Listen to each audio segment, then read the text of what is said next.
Hello, everyone. Hope everybody is doing well today. I guess you guys can guess where I'm at right now.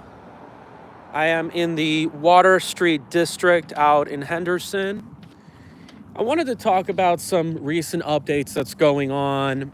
And before I go on, I want to let you know why I am here in Henderson, because apparently a current mayor, Michelle Romero, had a gathering at this coffee shop right in front of me, and we asked some questions. I asked some planning related questions because I am the lead director of Strong Towns Las Vegas.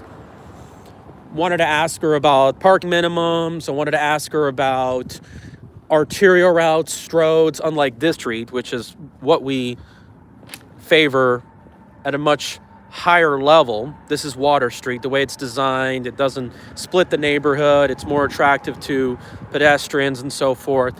So we brought these issues into the table. And as you know, they talk about economic diversification. They talk about safety. They talk about schools. Just, the usual issues you keep hearing from the people out here. And she seemed like a pretty sincere woman, although it's hard to trust a lot of these people nowadays.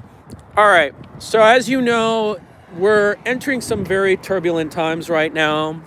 We've had 2 attacks in this country from the start of this year. Not to mention, we have these crazy out-of-control fires that's just literally burning up all across Southern California. Now, before I begin, I just wanted to point out that my family is okay, at least the family that cares and loves me. I mean, I think I do have a relative that lives in Santa Monica or somewhere like that. But again, long story short, they're none of my concern because I don't want to get to my pastime. But my mom, my cousins, who I know very, very well, they're pretty much doing okay at this moment, okay? So when we talk about all this, the question is now, where are we at right now? How did this get so bad? You see, California has literally been in a downward spiral in many regards in the last several decades. Okay, and this is one of the reasons why I'm here. In fact, a lot of people have moved here because states like California has been such a disaster. You'll even look at the interview in Fox Business and the former mayor of this city, Deborah Marsh. She actually tried to run for lieutenant governor. And there are things I liked about her, but I don't think she would have been as good as a candidate as the current Lieutenant Governor Stavros Anthony. But anyway, she did a video talking about how a lot of California people have moved to her city. And she's right. Absolutely. And this leads to my other point. Like, how can we be in this situation? In fact, I just saw an interview recently how this wealthy California guy lost his homes in the wildfires, and now he's at his other house in this city. And I'm talking about this city. I'm not talking about the valley itself. Okay? So this is the situation that we're in. And how did it get so bad? Well, because again, you have to look at how California has changed. Now, I'd like to talk about how some people are bringing up global climate change. They're talking about how the climate change is getting worse. We're seeing all these unusual droughts and winds and record rainfall. I mean, heck, next week here in Henderson is going to be 28 degrees. They're probably going to say it's global climate change, even though this area has had temperatures in the 20s all throughout its history, sometimes even in the teens. The thing is, though, they bring this argument up, and I always tell people, okay, if you're a believer in climate change, why is it that we're not investing in geothermal, wave and tidal power? I mean, there's tremendous wave and tidal opportunities near Pacific Palisades and in Malibu. There's just no question about it. So why are we doing this? And I think the answer is to be honest with you, it's just, this is why people are having second thoughts of whether man is responsible for climate change. Now, of course, you can argue that here with all this buildings and pavement, the temperature is 5 degrees hotter than 30 miles away. Sure, I could drive out to Searchlight and Pahrump and it doesn't get as warm. Absolutely. But again, this idea that man is responsible for 1.5 degrees Celsius of increase in temperature, it begs to ask, well, all these wealthy people who lost their homes, who advocate for climate change, shouldn't they be living a reduced lifestyle? So what I think all it is that, and there's all these different arguments, and I'm going to bring them up. I can't tell you exactly what's going on, but I can tell you that there is very likely there's something wrong with the way California is doing things, because it's just been getting worse. Every few years, it's been getting worse and worse. My family experienced a huge wildfire situation in 2003. If you guys don't know, I was actually, believe it or not, I lived in the city called Rancho Cucamonga from 1996 to 2009. And it's about 40 miles east of LA. Ironically, that's the city where the high-speed rail is going to terminate. But they had the Grand Prix fire in 2003, and it was pretty hectic. But I tell you what, even though it was intense, these fires are getting worse and worse every few years. It's absolutely ridiculous. And you got to understand, how could this be the case? Many argue, again, this was done purposely. I've heard people talk about how, they're actually manipulating the weather with all these jets and all these other chemtrails and everything they keep doing.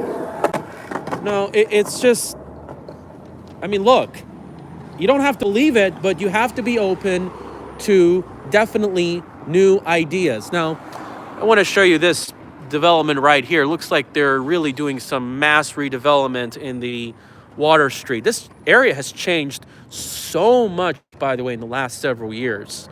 And I've noticed that when we had the previous mayor, they did a lot to obviously do some redevelopment in the Arts District, Water Street District.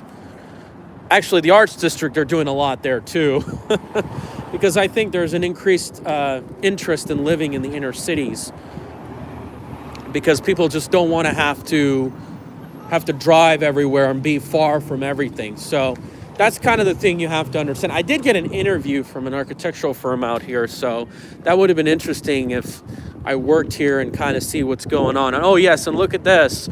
They built a new hotel here. It's like, how many? It's 6 stories. Wow. And they have all these casinos out here. They offer great, amazing deals for food. I can tell you that. So that's one of the things you've got to really, really keep in mind. Actually, now that I think about it, maybe I should come out here and really go and take a look at this area. But yeah, it's just, you talk about the fire management, you talk about the reservoirs, you talk about who they hired, you talk about all these things, and you have to ask yourself, do these things actually play a role? And again, just because one person mentioned one thing doesn't mean I should have to believe it, but you have to be open to these talks and figuring out what in the world is actually going on. I'm not surprised if they have issues with their hiring and who they're hiring, and if they didn't hire by merit and so forth. But again, the reservoirs nearby were dry. That's not made up. That is true. And they did catch a lot of these arsonists. That is true. So if you believe in climate change and you don't want to put the responsibility on Newsom or Karen Bass, by the way, Karen Bass I think she's done at this point. I mean, somebody who literally has nothing to say when she comes back from Ghana from a wedding, and then we find out that there's fires going on and she had all these warnings. Well, that should tell you everything you need to know. How do you explain that? You have to put responsibility on these politicians. And I can guarantee you that I don't know Michelle Romero too well, but I'm pretty certain if she was in charge, or maybe if it was Shelley Berkeley or any of these ones we have out here, I mean, sure, they may have their issues, but look, I don't think they would have had this level of incompetence. I can tell you that. There's no question about it. It's just absolutely ludicrous. And again, Gavin Newsom, you look at his record, you look at the things he's done, you look at the fact that, I mean, you just go down the line, all the things that he has signed, and some good vetoes to give credit where it's due, but things are not looking better under his term. It's just not. You know, think about it. You know, health insurance to unauthorized immigrants. You think that money could have been used for better firefighting technique? Now, I don't know exactly if they actually cut firefighter funding. I've heard other stories. Hold on just a moment. But nevertheless, it is something very, very concerning. By the way, I have to tell you this, that, what was I going to point out? I just lost my thought. Cut firefighting techniques. Oh yeah, that bill to give health insurance for those types of migrants is coming back in the Nevada state legislature. It's under SB 419. It says make changes to public health. So you guys have to spread the word about this bill. Look, nevertheless, I have to tell you that we are living in a very critical situation right now. There's just no question about it. I think the state's gotta, I don't know what to say, man. I think people just gotta march to City Hall, the Board of Supervisors. They gotta march in Sacramento and demand a massive, massive just overhaul of their system. It's just not working. California is in a mess. It's losing so many residents. It's losing so many businesses to states like here. And you have to ask yourself, how could this just get so bad? I mean, how could we be in this situation? You know, my goodness. Think about it. Do you think this can go on any longer? You guys tell me this.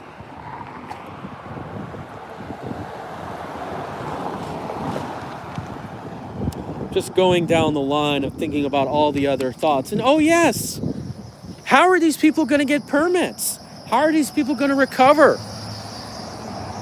Think about it. It's going to take years, a lot longer than here, to recover. It's just not going to work. How can this sustain itself? How can the state operate? If they don't even recover, they're not going to get the property tax revenue. The economic output is a disaster. Look at all the people that lost their jobs. Now, some may say that it's going to raise prices on homes and rent. I don't know about that. Because, yeah, these people need places to stay. But will we have some people increasingly leave California because, guess what? They don't want to stay in this insanity. Now, it can raise prices here, sure. But when you're looking at, let's say, 50,000 people that are displaced, that only means like probably a few hundred or a few thousand that are just going to move out here, and they're going to actually really going to spur some demand out here. You think that's going to be enough to really jack up the rents? I don't know. Because if they build enough housing units, then that can definitely increase the supply of homes. Unbelievable. I mean, this insanity, this has got to stop. I mean, pretty soon the wildfires are going to get so out of hand that you're going to start seeing larger and larger wildfires, and then it gets to the point where a lot of people just don't want to live in so many areas of the state, because if they know a wildfire is going to break out, the state or the insurance companies aren't going to help them out. And this leads me to my other point, because when you look at the wildfire situation, it's going to have to come out of the pockets of everybody via higher taxes and higher insurance costs. And I can bet you that it's going to affect the insurance rates here in Southern Nevada. There's no question about it, because they're going to have to get their money one way or another. California is affecting us in many ways. As you can see right here, the price of gas is $3.43. Part of the reason it's high, it's not just the gas tax, the additional 40-cent gas tax, but it's because of the fact that a lot of the supplies come from California. A lot of news articles recently, the governor has talked about it. Yeah, we're just not in a very good situation right now. It's absolutely just, this feels like it's really hectic. It's just a very unusual time that we're living in right now. Unbelievable. Everything is so out of order. A lot of things are just so unnecessary difficult. All these strange happenings, all this burden that's being applied to everyday people. I just never would imagine it would have gotten this bad. I mean, normally when fires are this bad, a few homes get hit and then the rest are spared. But not in this situation. Think about it this way. I flew from the Philippines to LAX last month. And I was like, wow, how gorgeous this really is. And now much of it is gone. And their tourism and everything is gone. In fact, I think the tourism here in Las Vegas is being hit because of all of this nonsense, because of all of this insanity. Think about it. This is going to really affect the economy in the long term. There's no question about it. And here's the thing. People like my mom and my relatives are going to probably pay higher taxes. They're going to pay higher insurance costs. And even when their homes are paid off, they're probably not going to be able to afford to live in these homes anymore. They're going to have to put it up for rent. And if they put it up for rent, well, as you know, California is a state that renters can just move in, not pay the rent. They may do a whole bunch of crap to these homes. And guess what? You're just going to see us in a situation where we have to pay for the utilities and everything, but at the same token, they're not paying the rent. So we're going to be losing. And this is how insane things in California has gotten. Honestly, I should take a trip to Sacramento.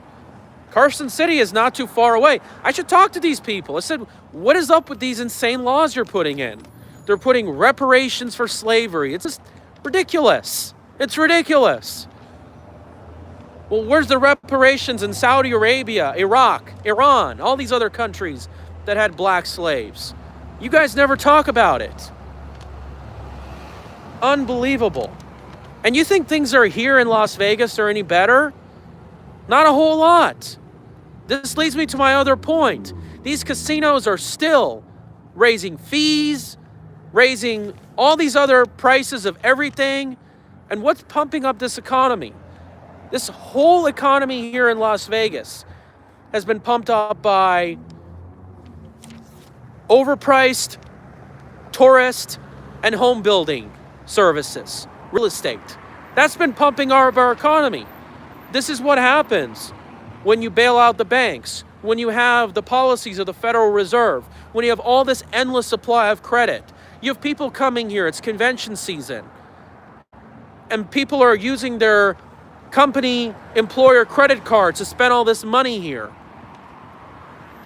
You know, do you think this is a sustainable economy? Hey, it gives us jobs. It gives us tax revenue. But is this sustainable? Think about it.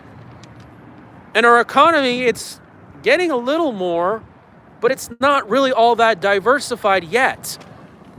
We have to give tax credits so movie studios like Warner Brothers can come in and, let's see if they succeed, open shop and producing films. Think about it.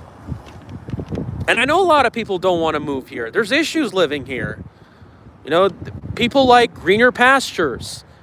People like places where there's bodies of water. Right now, the temperature's like 58 degrees here in the Water Street. And for a lot of people who come from Southern California, That's pretty cold. Think about it. I mean, our winters are better than the majority of the country, and we have low humidity. And by the way, here's the other thing I'm very proud of, that we lack natural disasters. We're the least likely area in the country to get natural disasters. That's one good thing. And when we do have disasters, they're usually man-made. Like, not too long ago, not too far from here, there was the Pepcon disaster in the 1980s. That was before I was born. But anyway, yeah, we get these things. But again, those aren't natural disasters. It's one of the things you got to keep in mind. It's a tough world we're living in. It's just unbelievable. But anyway, gaming revenues are declining. I think a lot of people are seeing that coming out here, especially to the Strip, is not worth it. It's overpriced. Look, the reality is, if you look at the visitor numbers for the Las Vegas Convention and Visitors Authority, we peaked at 2016, and as far as the latest numbers goes, we have not exceeded numbers from 2023. Think about it. We have not exceeded numbers for the year 2023. 23 numbers, was not as high as 2016. Now, we'll see how 2024 comes along, but I don't think it's as good. But just remember, what happened in 2016? Why wasn't it so good afterwards? Think about it. The tourism numbers didn't go up under Trump. He got in 2017. Think about it. What did they do in 2016? They started to charge for parking. And we are seeing that what these hotels are doing is they're just getting more money out of fewer visitors. This is insane. And they're not building enough hotels to bring in more competition. This is the harsh reality we're living in. In fact, many sectors of the economy, especially agriculture, lack of competition, that drives up prices. Think about it. When are people finally going to wake up to this insanity? Seriously.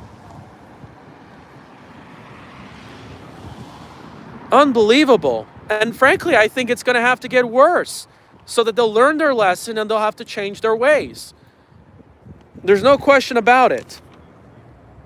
Unbelievable. And you have these culinary workers that are striking. I mean, really, do you think they really care about their workers? I doubt it. I'm very certain that they're in bed with these casino elites. They're striking in Virgin hotels. I heard some woman, I was talking after the meeting with the mayor, she got blind, she worked for the union, another one got injured, and they still fired her because, again, they know that they're not as productive. A lot of these unions have been hijacked. They're supporting the same crummy politicians. Wake up, people. Unbelievable. And I know labor laws are weak in this state. There's things that California does better, and I can see that. But then again, California, because I didn't update my address for my stock brokerage account, they wanted to get tens of thousands of dollars of capital gains taxes. And people wonder why we move out. It's insane. Now, of course, you may argue that a progressive taxation system works better. Sure. But why should I have to pay more in taxes for a bunch of crummies who take my money and use it for things that don't really help the community? Think about it. And that's the thing. This is why people don't have faith in public infrastructure. Because I was at the organization, and the issue with freeways, mass transit, public streets is the fact that, well, the government has to build and finance them or whatever, and people don't trust them. But they do a more efficient job in other developed countries. There's just a lot of insanity going on. And thankfully, the permitting system isn't all that difficult. We don't have a California Coastal Commission and all this other insanity that's definitely going on.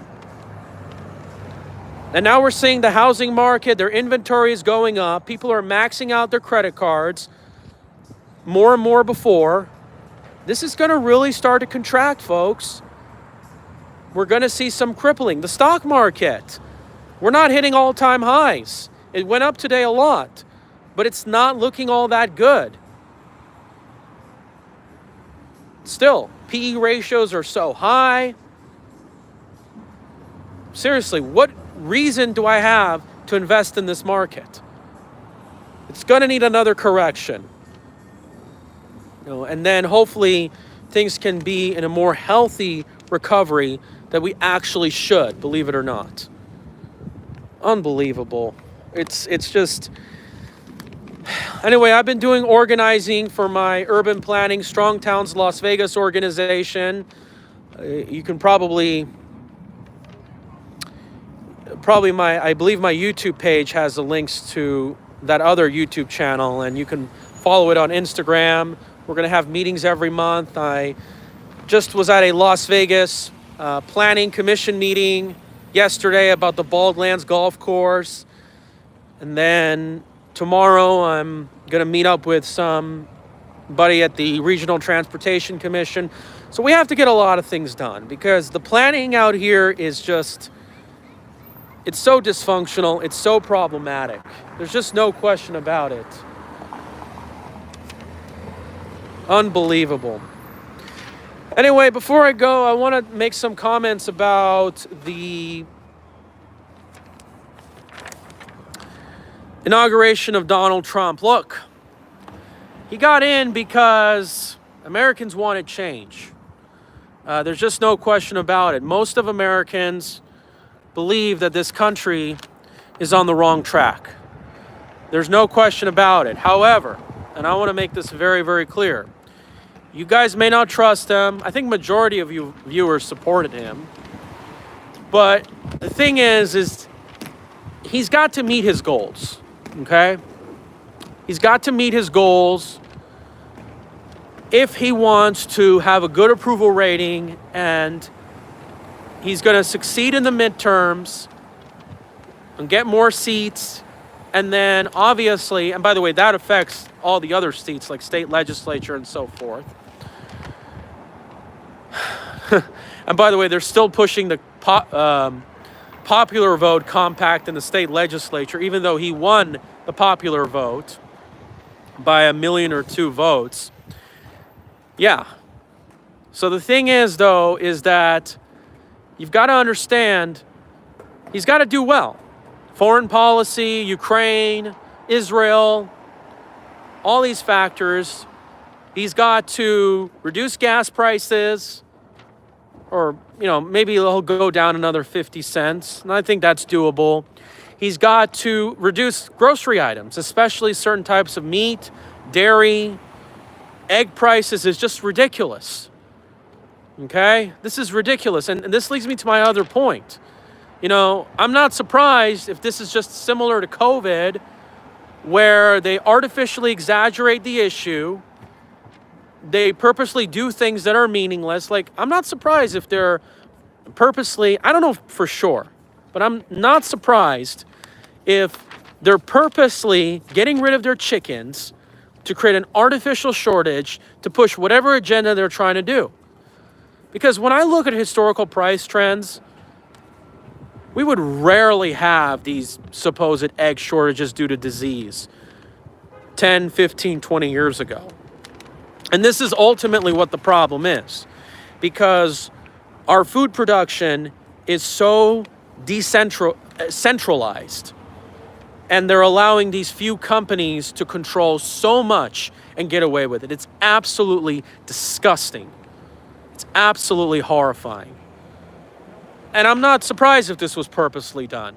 But this is the thing, because we need to support the companies that are not publicly traded, because usually these large agri-producers, they are more beholden to their shareholders, and we have to support more mom and pop businesses. Remember, the companies that produce pasture-raised eggs, they don't raise their prices as much, and they're not so immune to disease. They bring some competition.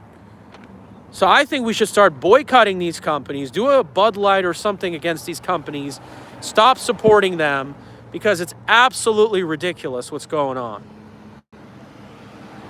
But again, Donald Trump is going to have to do some investigations, not on many other issues like fires and all the other things, but there has to be investigation on egg prices, because this is really ridiculous how they have these outbreaks that happen like every few years all of a sudden, and then the prices just accelerate. It's absolutely shocking. So you need to do what you can to spread the word. But again, Trump's going to have to lower prices, because if he doesn't, his approval rating isn't going to look very good. In fact, his approval rating, much of his presidency, is not going to be over 50%. And when that happens, well, it's not going to look good for the GOP in next year, and it's not going to look good for 2028 for the prospects of J.D. Vance or either Ron DeSantis. Now, I think there's a pretty good chance that Lombardo will win re-election, because I just don't think that somebody like Aaron Ford just really has it to defeat Lombardo. And by the way, I think Lombardo is doing a good job in terms of allowing more federal lands to be released for development. The incoming administration has plans to change the system, thankfully, so we can build the things that we want and increase the supply of housing. But then again, is he doing everything? Well, that's a totally different story. But anyway, he has to do well to bring the prices down. Otherwise, and by the way, I think if the prices come down under his term, that's going to help him more, even if the stock market were to crash. Because I know stock market is very psychological in its own way. But if people feel like their purchasing power is going up, then that's going to really, really make a difference. Now, I read articles that say that Trump can lower prices. He just doesn't have the authority and all that other stuff. But then again, remember, the news media, they're not very, they don't have an overall bright perspective of not only Trump, but even the president-elect, but even the people, the MAGA team that surrounds him. Okay, because we know overall the media is not all that great. Now, sure, there's things that I may not like about him, but again, the media just doesn't seem to have a very bright track record of everything, and I think you know that. So, anyway, what do you guys think? You guys have any comments, questions, or concerns that you also want to address or something? What do you guys want to talk about? It's pretty much a nice day. It's not so bad out here.